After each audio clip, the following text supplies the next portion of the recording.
নরসিংদী থেকে ঢাকা সহ বিভিন্ন এলাকায় একের পর এক 4টি ভূমিকম্প হয়ে গেল। প্রশ্ন হলো, এটা কি বড় ভূমিকম্পের আগমনী সংকেত নাকি স্বাভাবিক আফটার শক? প্রথম কম্পনটি আসে শুক্রবার সকাল 10টা 38 মিনিটে। উৎপত্তি স্থল নরসিংদীর মাধবদী এবং মাত্রা ছিল 5.5। সাম্প্রতিক সময়ের সবচেয়ে শক্তিশালী কম্পন এবং এতে দেশে অন্তত 10 জন মারা গেছে। এর পরের তিনটি কম্পন 3.3, 3.7 এবং 4.3 মাত্রা। এর একটি উৎপত্তি স্থল খোদ ঢাকার বাড্ডা। এই বিষয়টি নিয়ে বিশেষজ্ঞদের মধ্যে দুটি বিপরীত মত লক্ষ্য করা যাচ্ছে। প্রথম মত, এলাকাটিতে অনেক শক্তি জমে আছে, মাধবদীর কম্পন সেই শক্তির সামান্য অংশ মাত্র, মানে বড় ভূমিকম্প আসতেই পারে।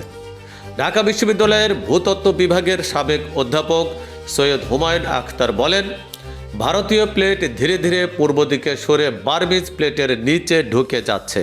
এখানে 8.2 মাত্রা থেকে 9 মাত্রার শক্তি জমা আছে এবং সেটা বের হবেই। শুক্রবারের ভূমিকম্প তার ছোট ইঙ্গিত। অন্যদিকে জাহাঙ্গীরনগর বিশ্ববিদ্যালয়ের অধ্যাপক সাখাওয়াত হোসেন বলেছেন, ছোট ছোট কম্পনগুলো স্বাভাবিক অ্যাডজাস্টমেন্ট। এই সোর্স এখন স্টেবল কন্ডিশনে ফেরার পথে, অর্থাৎ আপাতত বড় ভূমিকম্পের ঝুঁকি কম। তিনি পরিষ্কার বলেন, প্যানিকের কিছুই নেই, তবে সচেতন থাকা জরুরি। তাহলে সিরিজ ভূমিকম্প কি ইঙ্গিত দেয়? বিশেষজ্ঞদের ভাষায় সিরিজ ছোট কম্পন থেকে দুই ধরনের সংকেত পাওয়া যায়। এক নম্বর হলো বড় ভূমিকম্পের আগে ছোট সতর্ক কম্পন হতে পারে, আর 2 নম্বর, ছোট কম্পনেই ধীরে ধীরে শক্তি বের হয়ে ঝুঁকি কমতে পারে।